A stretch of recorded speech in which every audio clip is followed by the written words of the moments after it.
Yes. So, coming on to the occupational structure, actually we had looked that in the this thing introduction part itself.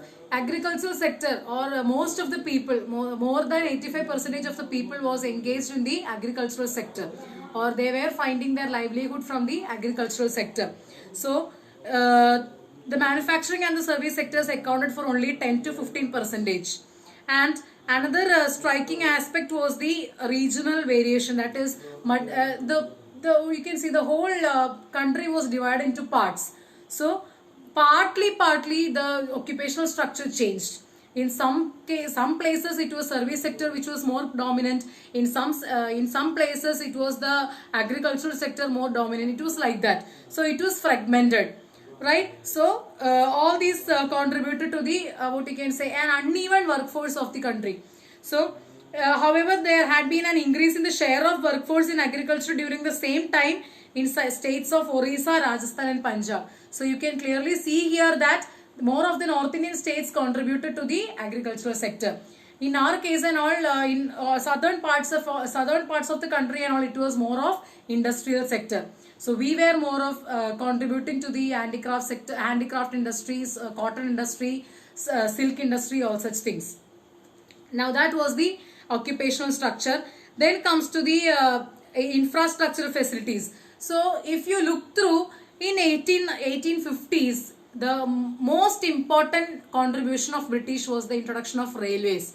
So railway, with the introduction of railway, we had what you can say, it was resulted in a very good development of exporting. So we were actually a changed scenario. It was actually a changed scenario after the introduction of railway sector. Railway in the foreign trade sector.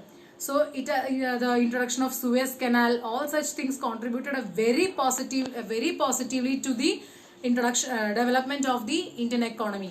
So the infrastructure was mainly railways, ports, water transport, post, telegraph, all such things developed in such British period. Roads constructed in India prior to the advent of the British rule was not fit for the modern transport. So it was the British constructed that roads which was not fit for the modern period. And also naturally people mostly living in these rural areas were also very much getting affected with the natural calamities. So as I told you, with the introduction of British Railway in 1850, it has actually changed drastically the Indian economy. Our exports and imports were changed drastically, and we were actually the self-sufficient village of self-sufficient economy in India.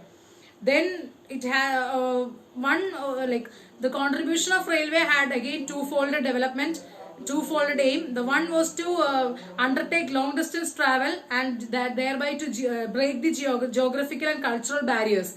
And the second one was to foster the commercialization of Indian agriculture, which adversely affected the self-sufficiency of the village economies of India. That is, it encouraged to do more commercialization of agriculture. That is, more cash crops were introduced to the agricultural sector. So these cash crops were made actually to export more. So that is how we created large export surplus. Then coming to so these were all the shortcomings as well as the positive effects of the colonial era.